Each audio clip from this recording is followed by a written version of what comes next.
Stuteville. I'm the mom of Michael, my son, 21-year-old son who has autism complex medical needs. I'm here because I love my son and I want him to have the support to live a safe, meaningful life. Life hasn't been easy. I suffered a traumatic brain injury and needed my own caregiver when Michael was just 6. I was on another Florida waiver. I had been an engineer and project manager, and getting better was harder than anything I'd ever done. I worked hard for years to get better and pushed past wanting to give up because I knew Michael needed me to fight for him. Michael has overcome enormous challenges since birth. He missed every early developmental milestone. Years of therapy helped him make progress, but he still needs daily supervision, ongoing medical care, and structured support to stay safe. Without it, he can shut down, have dangerous meltdowns, or run away. At times, he's struggled with deep despair, including thoughts of not wanting to live. Florida's eligibility rules for services are vague and inconsistent under the autism category. Terms like severe and marked are subjective, which leaves families in limbo. I've spoken to APD staff multiple times and received conflicting advice. Some have suggested the long-term care waiver, but that program is designed for seniors, not young adults who need life skills, employment supports, and community connection. Misrouting young adults into senior programs is not only the wrong clinical fit, it also wastes public resources. I've spent countless hours gathering evaluations, yet there's no clear path to determine if Michael qualifies. The process is intimidating and no one has clear answers. It shouldn't be this confusing. Other states use objective measures like DSM-5 diagnoses and adaptive functioning. Florida should too. Clear, objective criteria would save time, reduce appeals, and spare families and agencies unnecessary costs and stress. I've been married over 38 years and can count on 2 hands the date nights his dad and I have had the past 10 years. The waiver could change this and give us hope for Michael's future. Sorry, I didn't think I'd get emotional.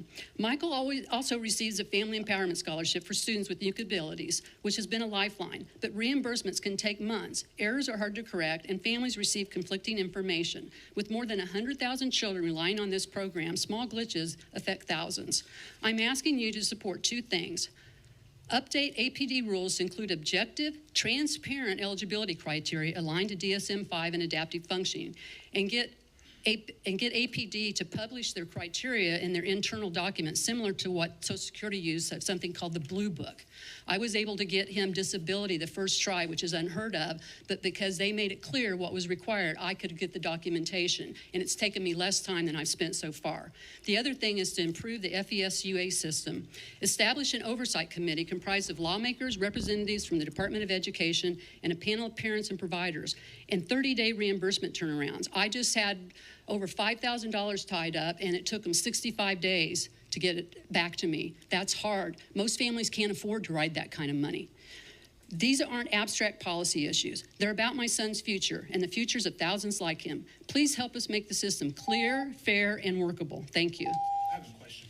You're quite welcome. Yes, Representative Soroy, you're recognized. You mentioned a need for an oversight committee. What was it that you were looking to provide oversight to? Could you... Oversight to step up for students and their changing of rules and the things, just the random changes of what's approved and what's not approved. It was a great step. You guys have done a lot to improve it. It just needs more. And I can connect you with advocates who were insiders and were on the family parent board for Step Up before everything was merged, and they recommended not to merge. We also are actually hoping to get Step Up, the unique abilities separated out and protected, so that we don't get merged, because it used to be everybody will support special needs. Not everybody supports school choice. I happen to, but to mix the two, it causes problems. And I think it's why you ended up with all the news, all the bad news, because somebody might be upset taking a child to Disney.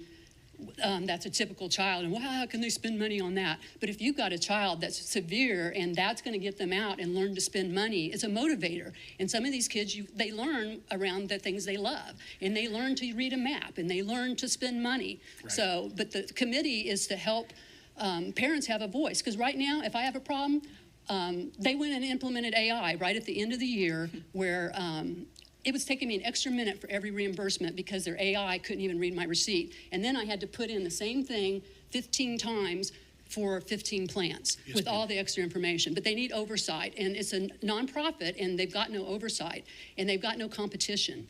And so there's no pressure to improve. And the person that you put together, the group that puts the purchasing guide, it also would be nice if they could update it, change the law to update it multiple times during the year as they see fit. And parents need a voice. We have not had a voice. And they didn't really listen and we don't want to be under step up. We want something. I really think I originally thought a parent board, but I've talked with other advocates who are very involved, and I can connect you with them who know this inside and out because they've been on it for years, and they know the players, and they know the management inside Step Up. AAA is not as big a player, but they're like 5%. Step Up, it's billions of dollars.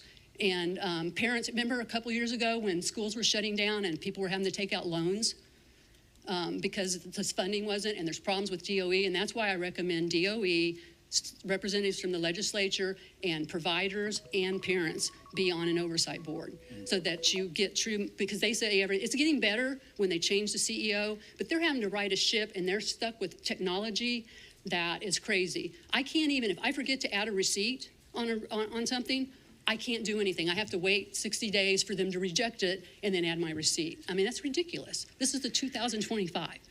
So, and the new system was not a step up from the old system. No pun intended.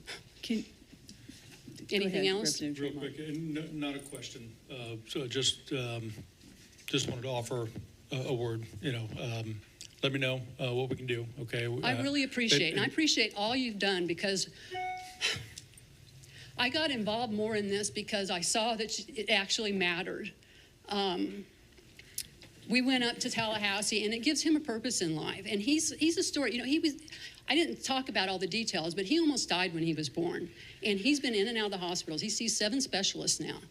And he had a food impaction. It was life-threatening. And he's now drinking just shakes because he's afraid. Well, I'm getting into stuff that he's going to cover. I'm sorry. I don't want to step on your glory, but thank you for the offer. I greatly appreciate it. And we're a resource. I used to be an engineer. I'm a systems thinker. I used to run all the systems at Seattle-Tacoma Airport, but with my brain injury, I can't even run my own household now. So anyway, but I can still think. It just takes energy from me. So thank you, Sandy. What I would like for you to do, if you wouldn't mind, we know people boots on the ground are the ones having to work through the systems that we create. Yes. And it's really good if you could send us your recommendations. I would love that. And I'm connected with Stephanie Norton with We the People. I don't know if you're familiar with them. That's a great organization. Go visit their Facebook page. Go visit their YouTube channel. You want to see stories of families. You'll see what works, people that it's worked and helped, and you'll see people that it has not helped. Yeah. So the task force or the committee, your oversight you're talking about, it would be great to have that list from you on who your recommendations would be. Oh, to be on it? To be on it as well, and who all the contacts are, and then we can take a look at maybe putting together a That would be so helpful, because I think it would solve a lot of the problems. Because I've seen where you guys have had good faith efforts, and then the silliness that went on with the purchasing guide, and they couldn't even agree on anything. Exactly. I mean, it's unreal. Thank you. Now, Michael, you had some comments? And he has to